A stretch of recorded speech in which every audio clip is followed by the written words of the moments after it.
Thanks, guys. Right now, it's beautiful outside. It's 83 degrees and sunny, making it the perfect time to bust out the shorts and t-shirt and just walk around campus. But we're going to see that's all going to start to change in the next few days. We're going to see that storms heading from the Midwest are going to prop their way into Columbia, and we could see some thunderstorms starting on Wednesday. And we're going to get lower temperatures dropping down to 60 both tonight and throughout the week. I'll have the rest of that forecast coming up for you after.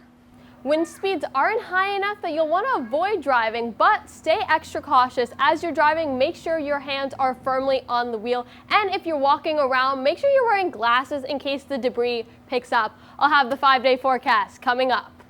We aren't breaking any records today. It was 89 degrees, which is 7 degrees warmer than the average temperature for April 19th, but still about 10 degrees short of our record, which is 96, which was set in 2005. Now we're gonna get cool down to 60s by the end of this weekend thanks to some rain. I'll tell you how much rain we can expect coming up.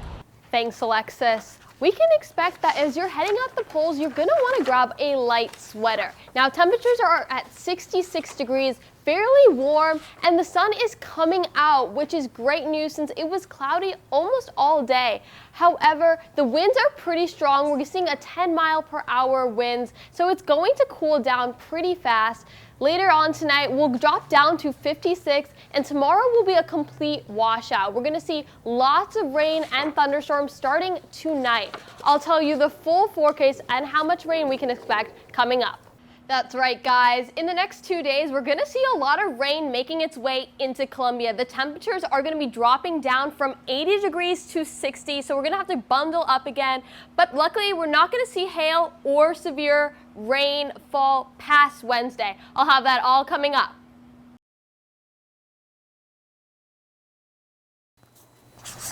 USC senior Remy Hausman never questioned her signature. That's how I would sign my name. But I have no idea what actual cursive should look like. Hausman learned cursive in 3rd grade in Pennsylvania. I think I got my signature checked by a teacher, and then I would get a little check if it was good. But I don't think it's ever been corrected since the 3rd grade. Beaufort County State Representative says many South Carolina students don't know how to sign their name. He's sponsoring a cursive bill for 2nd to 5th graders. A lot of the documents, founding documents, were written in cursive, so if you can't write it, it's going to be hard to read it. Beaufort's 7th grade English teacher says she noticed her students couldn't write cursive at the school's National Honor Society ceremony. Say to them, "Oh, sign your name." They have no idea what you mean. But some students don't see the need for handwriting. It's easier to type it because I feel like the words come to my mind easier. If South Carolina's cursive bill passes, English teachers would be responsible for adding cursive into their lesson plans. It won't be an extra strain because that can be something that can be incorporated into the writing time. 25 states passed similar laws, including Texas, where Deepa Patel now lives after teaching cursive to 5th graders in the early 2000s. Only older kids learn how to write cursive, so they thought it was a really fun thing to learn. Made them feel special, a little older, more mature. Her 7th grade daughter plans to say goodbye to cursive once she finishes her workbook. Cursive does make my handwriting look better, but it's also more time consuming. So if I just clean up my print handwriting, then it'll be better. Hausman doesn't see herself using cursive either. I can get a cool font signature and print it out. The state's cursive bill passed in the House last month and is currently in the Senate. In Columbia, I'm Brianna Rao, Carolina News.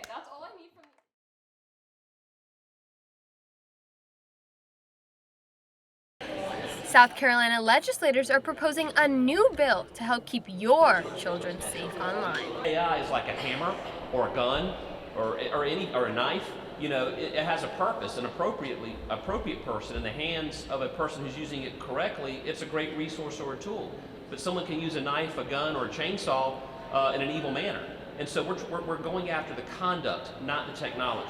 The bill would punish those who take features of real children to create AI-generated children engaging in sexual activity. We don't really have a law that says that that's illegal.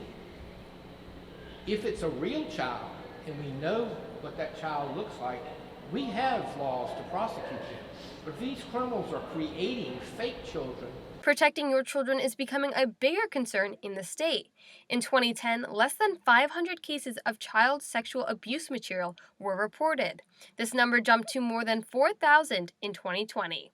In 2023, that number doubled to 8,300. Lawmakers predict the number will continue to rise. When we were growing up, if you got into a fight on the playground, it stayed on the playground. But now with technology, it follows you everywhere.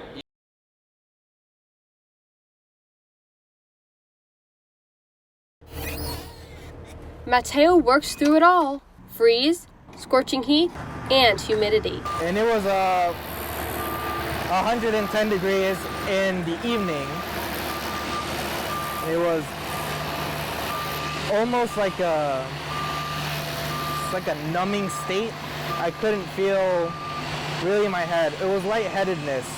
The EPA says no one will be able to escape the rising temperatures. They predict temperatures will warm up by 3 degrees Celsius by the end of the century if nothing changes. With another several degrees warmer in the summer, it's going to be impossible to have many of those activities happen in the afternoon. Scientists say earlier shifts won't reduce their risk of heat-related health issues. It was last summer. I was working in about 106-degree heat, and I had no headgear on, and I was wearing all black. Even though I was taking in a lot of water, I didn't realize that my electrolytes were going down, and I fell over and passed out on the job and had to get an ambulance and go to the hospital, and I was hooked up to IV. It's a risk they say they'll continue to take. And look at me, it's like we wet for the mud too, but that's the work we're doing. But at what cost? The project expects to stretch into summer. Today was one of the better days, and it's only going to get worse from here on out. So we're very fortunate to have overcast and such a low temperature for today.